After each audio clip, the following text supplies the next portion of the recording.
Hello friends I आपको स्वागत video आलोचना करबा +3 4th सेमेस्टर एग्जाम 2025 रो आपनकर हिस्ट्री ऑनर्स रो कोर पेपर 10 रो प्रीवियस ईयर प्रश्न पत्र एबे हम आलोचना करबा तथि मध्यनु किछि प्रश्न आपनकर 4th सेमेस्टर एग्जाम 2025 रे आसबार संभावना रही तेणुकर भिडियो कोन जारे स्किप न करी आरंभ रु शेष पर्यंत देखंतु जोडै न करी चलंतु आज भिडियो स्टार्ट करबा टाइम होछि 3 घंटा फुल मान होछि 80 मार्क प्रथम रही देखो पार्ट 1 रे आपण मानको 12 एक मार्क विशिष्ट प्रश्न दिखाई से प्रत्येक प्रश्न उत्तर देख पड़े और प्रत्येक प्रश्न मूल्य होची 1 मार्क लेखाएं। तो प्रथम प्रश्न रही देखो हिस्टोरिया शब्दर अर्थ कौन। हिस्टोरिया शब्दर अर्थ कौन तो आपण मैंने उत्तर लिखे हिस्टोरिया शब्दर अर्थ होची अनुसंधान बा अन्वेषण लब्ध ज्ञान।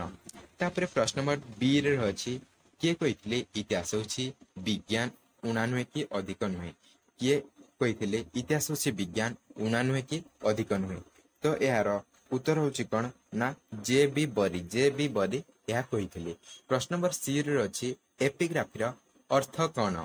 एपिग्राफीर अर्थ कौन तो उत्तर होची एपिग्राफीर अर्थ होची अतीतर संस्कृति भाषा और ऐतिहासिक घटना गुड़िकर अंतर्निहित कार्यकलाप परिणत होची सूचनार एक गुरुत्वपूर्ण उत्स। प्रश्न नंबर डी रे अछि दि ओडिसी महाकाव्यर रचयिता किए। बहुत इंपोर्टेंट प्रश्न अटे। तो उत्तर होची कौन ना उत्तर होची होमर। होमर होचंती द ओडिसी महाकाव्यर रचयिता। तापर अछि प्रश्न नंबर ई रे क्यों शिलालेख मिसरीय सभ्यता संपर्क रे सूचना दिए। क्यों शिलालेख मिसरीय सभ्यता संपर्क रे सूचना दिए। तो उत्तर होची रोसेटा पत्थर। तापर अछि प्रश्न नंबर एफ रे रोम रो संपूर्ण इतिहास रचयिता किए। रोम रो संपूर्ण इतिहास रचयिता किए यार उत्तर आपण माने कमेंट करंतु। तापर रछि दंतु प्रश्न नंबर डी रे विश्व इतिहास लेखा धारणा क्यों समय रो आरंभ होइतला। विश्व इतिहास लेखा धारणा क्यों समय रो आरंभ होइतला। तो उत्तर होछि कोन ना ग्रीक रोमान प्राचीन काल रो। ग्रीक एवं रोम प्राचीन काल रो यह आरंभ होइतिला। तापर रछि दंतु प्रश्न नंबर एच रे आइडियाज ऑफ हिस्ट्री पुस्तकर रचयिता किए। आइडियाज ऑफ हिस्ट्री पुस्तकर रचयिता किए। तो उत्तर होछि आर जी कलिंगुड। आर जी कलिंगुड होछंती यार रचयिता। तापर रछि प्रश्न नंबर आई रे मनस्तात्विक इतिहास जनक किए। मनस्तात्विक इतिहास जनक किए। तो उत्तर होछि वेलम वंडर। तापर रछि प्रश्न नंबर जे रे किए रूट फ्रूट सिद्धांत प्रदान करथिले। किए रूट फ्रूट सिद्धांत प्रदान करथिले। तो उत्तर होछि कोन ना विलियम जेम्स। तापर होछि प्रश्न नंबर के रे देखंतु चर्च इतिहास लिखनर मुख्य विषय वस्तु कोन थिला। चर्च इतिहास लिखनर मुख्य विषय वस्तु कोन थिला। तो उत्तर होछि ख्रिस्टियन चर्च विकास अध्ययन। प्रश्न नंबर एल रे अछि आउछि शेष प्रश्न समस्त इतिहास समसामयिक एक कथा किए कहिथिले। तो उत्तर होछि बेनेडिक्टो क्रस। बेनेडिक्टो क्रस यह कहिथिले। तो आइथिला आपण मानकर पार्ट 1 रे इतबा समस्त 12 एक मार्क विशिष्ट प्रश्न गुड़िकर उत्तर। तापर से पार्ट 2 एथरे अछि आपण मानकु एथरे 10टी प्रश्न दिया छै। से आपण मानकु 8टी रो उत्तर देबाक पड़िबो एवं प्रत्येक प्रश्न मूल्य होछि 2 मार्क लेखाएं।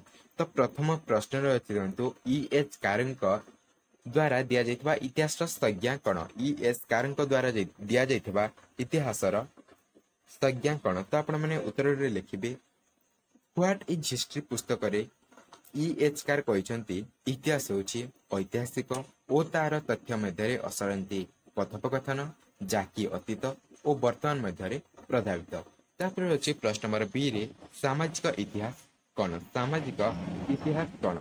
तो उत्तर होछि सामाजिक जीवन को आधार करी विकसित होइछि सामाजिक इतिहास। यह प्राथमिक भाव में मनुष्यर सामाजिक जीवनी यथा धर्म जातीय अर्थनीति चालीचलनी खाद्य पोशाक कला और संस्कृति को प्राधान्य देइछि।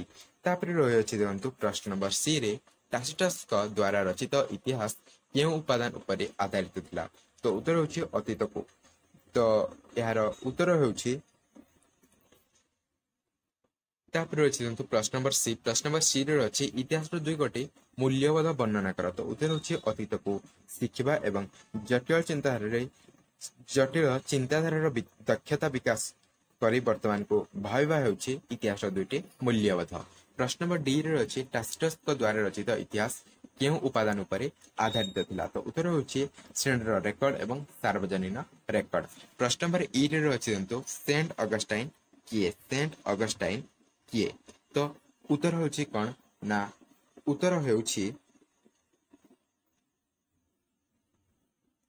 सेंट अगस्टाइन गिर्जा ऐतिहासिक मानक मध्य सर्वोत्तम एवं महान थिले। एकाधारे से जणे ब्रह्मतत्वविद, दार्शनिक, धर्म प्रचारक, शिक्षक, कवि और प्रगाढ़ राजनीतिक चिंतक थिले। तांको रचित पुस्तक कन्फेशन रे से तांकर जीवन प्रथम पर्याय धर्म परिवर्तन करी ख्रीष्टियान धर्म संपर्क रे वर्णना करिसंती।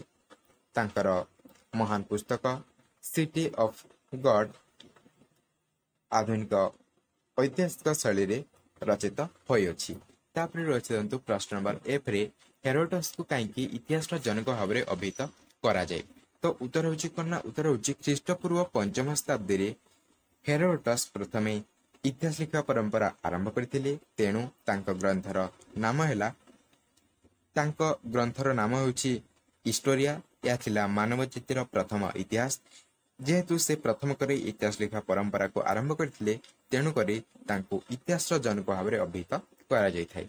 प्रश्न नंबर जी रे रचि दंतु प्रत्नतत्व कहिले कोन बुझ। प्रत्नतत्व कहिले कोन बुझ। तो आपण माने उत्तर रे लिखिबे भूखनन द्वारा मनुष्यर प्राचीन काल मुद्रालिपि और भग्नावशेष को वैज्ञानिक पद्धति रे आविष्कार और अनुध्यान पद्धति को प्रत्नतत्व कुहाजे। यह ख्रीष्टीय 1700 शताब्दी आरंभ होइथिला। प्रश्न नंबर एच रे रचि दंतु इतिहास लिखन पई मुद्रा तत्वर गुरुत्व कोन। इतिहास लिखन पई मुद्रा तत्वर गुरुत्व कोन। तो उत्तर होछि मुद्रा अनुध्यान विद्या को मुद्रा तत्व कुहाजे। प्राचीन भारतर इतिहास संबंधी मुद्रा उत्तम और उपयोगी तथ्य प्रदान करिथाय। तापर रचि दंतु प्रश्न नंबर आई रे ऐतिहासिक कारण शब्दर अर्थ कोन यह आपण माने निजे करिवे। तापर रचि दंतु प्रश्न नंबर जे रे रही अछि मौखिक उपादान। इतिहास रो मौखिक उपादान। तो उत्तर होछि मौखिक इतिहास व्यक्ति परिवार गुरुत्वपूर्ण घटना नीतिदिनिया जीवन संबंध में ऐतिहासिक सूचना और सूचना संग्रह एवं अध्ययन अटे। उक्त सूचना गुड़िक बेतार बा रेडियो शुणा जाउथबा ध्वनि आवृत्ति बा ऑडियो दूरदर्शन छविर प्रसारण बा वीडियो चुंबकीय फितार दृश्य और शब्द अनुलिखित यंत्र यथा वीडियो टेप योजनाबद्ध साक्षात्कार गुड़िकर प्रसारण आदि साहाय्य ऐतिहासिक तथ्य संग्रह करिथाय। यह थिला मौखिक एगुड़िक सब होछि मौखिक उपादान। तापर रचयंतु पार्ट 3 रही 3 मार्क विशिष्ट प्रश्न। एथिरे मध्ये आपण मानकु 10टी प्रश्न दियाइछि। सेथि मध्ये आपण माने जे कोनसी 8टी रो उत्तर देबे एवं प्रत्येक प्रश्नर मूल्य होछि 3 मार्क लेखाए। तो प्रथम प्रश्न रचि दंतु इतिहासर प्रकृति। इतिहासर प्रकृति। तो आपण माने उत्तर लिखिबे इतिहास यार मूल्य रे अतीतर मानविक संपर्क एवं घटना गुड़िकर अध्ययन। यह एक गतिशील क्षेत्र जहाँ अतीतर घटना एवं से घटना गुड़िकर व्याख्या एवं व्याख्यार अनुसंधान सहित जड़ित। इतिहास केवल तारीख एवं तथ्यर संग्रह नुहे। यह एक दृष्टि प्रदान प्रक्रिया किपरि आमे जीवित थिबा जगत विकसित कला बेले जीवित थिबा जगत को विकभार एवं दृष्टि प्रदान करबा यह होछि तार प्रकृति। प्रश्न नंबर बी रे रचयंतु इतिहास एवं विज्ञान। इतिहास एवं विज्ञान। तो आपण माने उत्तर रे लिखिबे महान ऐतिहासिक माने इतिहास कौन अटे तार तर्जमा और व्याख्या विविध प्रकार रे करिसंती। इतिहास को विज्ञान उपरे प्रतिष्ठा अथवा प्रमाण करबा पई अनेक मतवाद लिपिबद्ध होई मध्य रही अछि। इतिहास एवं विज्ञान आधुनिक युग रे एक मिलन स्थल पाइछंती। केतेक ऐतिहासिक दृढ़तार सहित इतिहास को विज्ञान बोली कहिथबा बेले केते जण अस्वीकार मध्य करिसंती। प्रथमतः उभय विज्ञान और इतिहास को विज्ञान बोली कहिथबा बेले केतेक जण याको अस्वीकार करिसंती। तो प्रथमतः उभय विज्ञान और इतिहास रे उद्देश्य सठिक भाव में भविष्यवाणी करबा महान ऐतिहासिक E.S. कार एही प्रश्न उपरे तांकर पुस्तक व्हाट इज हिस्ट्री रे यथार्थता एवं प्रांजल भाव में व्याख्या करिसंती। तापर रही प्रश्न नंबर सी रे पॉलीबियस का विषय रे लेख। तो आपण माने उत्तर रे लिखिबे ରୋମର ଐତିହାସିକମାନଙ୍କ ମଧ୍ୟରେ ପଲିବସ୍ ଥିଲେ ଅନ୍ୟତମ। ସେ ମେଗାଲୋପୋଲିବସ୍ଥିତ ଆକାୟାନ୍ ସହରରେ ଜନ୍ମଗ୍ରହଣ କରିଥିଲେ। ସେ ଗ୍ରୀସୀୟ ପ୍ରଶାସନିକ ବର୍ଗର ଜଣେ ସଦସ୍ୟ ମଧ୍ୟ ଥିଲେ। ଖ୍ରୀଷ୍ଟପୂର୍ବ 660ରେ 30 ବର୍ଷ ବୟସ୍କ ପଲିବସ୍କୁ ଯୁଦ୍ଧର ଜଣେ ରାଜନୈତିକ ବନ୍ଦୀ ଭାବରେ ରୋମକୁ ନିଆଯାଇଥିଲା। ସେଠାରେ ସେ 17 ବର୍ଷ ରହିଥିଲେ। ସେ ତାଙ୍କ ହିଷ୍ଟରୀ ଅଫ୍ ରୋମ୍ ପୁସ୍ତକରେ ଦର୍ଶାଇଛନ୍ତି ଯେ କେଉଁ କାରଣ ବା କେଉଁ ଉପାୟ ଯୋଗୁଁ ରୋମୀୟମାନେ 53 ବର୍ଷରୁ କମ୍ ସମୟ ମଧ୍ୟରେ ବିଶ୍ୱକୁ ପଦାନତ କରିଥିଲେ। ତାପରେ ଅଛି ପ୍ରଶ୍ନ ନମ୍ବର ଡି ରେ the city of God. The city of God ତ ଉତ୍ତର ହେଉଛି ଅଗଷ୍ଟାଇନଙ୍କ ମହାନ ଗ୍ରନ୍ଥ ଦି ସିଟି ଅଫ୍ ଗଡ୍ 27 ଖଣ୍ଡରେ ବିଭକ୍ତ ପୃଥିବୀର ମହାନ ଗ୍ରନ୍ଥ ଗୁଡ଼ିକ ମଧ୍ୟରେ ଏହା ଥିଲା ଅନ୍ୟତମ। ଏହି ଗ୍ରନ୍ଥରେ ଅଗଷ୍ଟାଇନ ତାଙ୍କର ଚିନ୍ତାଧାରା, ଦର୍ଶନ, ଇତିହାସ ଆଦି ସମସ୍ତ ଗୁଣର ସମନ୍ୱୟ କରିଛନ୍ତି ତଥା ଜଣେ ଦାର୍ଶନିକ ଐତିହାସିକର ପରିଚୟ ଦେଇଛନ୍ତି।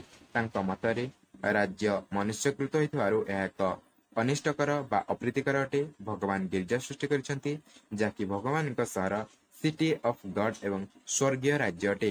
ଉକ୍ତ ସହର ଆଧ୍ୟାତ୍ମିକ ଭିତ୍ତି ଉପରେ ପ୍ରତିଷ୍ଠିତ। ଭଗବାନଙ୍କ ସହର କିନ୍ତୁ ଆଧ୍ୟାତ୍ମିକ ପ୍ରେମ ପ୍ଳାବିତ ଏକ ଶାନ୍ତିର ନିଳୟ ଅଟେ ଯାହାକି ନୈତିକତା ଓ ଧାର୍ମିକତା ମଣିଷ ହୃଦୟରେ ଏକ ନୂତନ ଆଲୋକ ସଞ୍ଚାର କରେ। ଦ ସିଟି ଅଫ୍ ଗଡ୍ ଗ୍ରନ୍ଥର ଏକ ଆଧ୍ୟାତ୍ମିକ ଲକ୍ଷ୍ୟ ହେଉଛି ମଣିଷର ଦୈହିକ ଆବଶ୍ୟକତା ପ୍ରତି ଧ୍ୟାନ ଦେବା। ରାଜନୈତିକ କ୍ଷେତ୍ରରେ ତାତ୍ତ୍ୱିକ ରାଜ୍ୟ ଗଠନ କରିବା ଏହାର ଲକ୍ଷ୍ୟ, ଯେଉଁଠାରେ ଆଧ୍ୟାତ୍ମିକ ନିୟମ ପ୍ରଦାନ କରାଯିବ। ତାପରେ ରହିଛି ପ୍ରଶ୍ନ ନମ୍ବର ଇରେ ରହିଅଛି କଣାଯୁକ୍ତ ମୁଦ୍ରା, ତାପରେ ରହିଛି ଶିଳାଲେଖ, ତାପରେ ରହିଛି ସାହିତ୍ୟିକ ଉପାଦାନ। ଏଗୁଡ଼ିକର ଉତ୍ତର ଆପଣମାନେ ନିଜେ କରିବେ।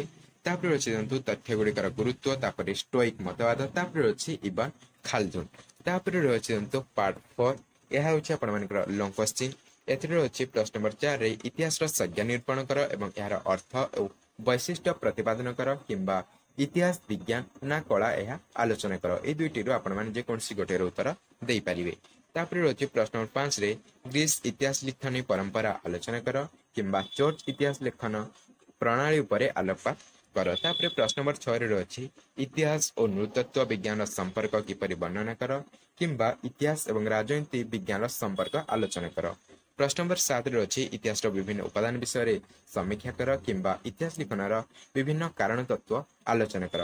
ତ ଏହା ଥିଲା ଆପଣମାନଙ୍କର ଲଙ୍ଗ କ୍ୱେଶ୍ଚିନ୍। ଏହା ଥିଲା ଆପଣଙ୍କର ପ୍ରିଭିୟସ୍ ଇୟର ପ୍ରଶ୍ନପତ୍ର, ଯାହାର ଉତ୍ତର ଆମେ ଆଲୋଚନା କରିଲେ। ତ ଏଥିମଧ୍ୟରୁ କିଛି ପ୍ରଶ୍ନ ଆପଣମାନଙ୍କର ପରୀକ୍ଷାରେ ଆସିବାର ସମ୍ଭାବନା ରହିଛି। ଆପଣମାନେ ତେଣୁକରି ଏହି ପ୍ରଶ୍ନ ଗୁଡ଼ିକର ଉତ୍ତରକୁ ଭଲ ଭାବରେ ପଢ଼ିବେ। ତ ଭିଡ଼ିଓ ଭଲ ଲାଗିଲା ଭିଡ଼ିଓଟି ଲାଇକ୍ ଦେବେ ଏବଂ ସାଙ୍ଗସାଥୀମାନଙ୍କ ସହ ଅଧିକରୁ ଅଧିକ ମାତ୍ରାରେ ସେୟାର କରିବେ। ଦେଖା ହେବା ଆଉ ଏକ ନୂତନ ଭିଡ଼ିଓରେ। ସେ ପର୍ଯ୍ୟନ୍ତ ଜୟ ଜଗନ୍ନାଥ।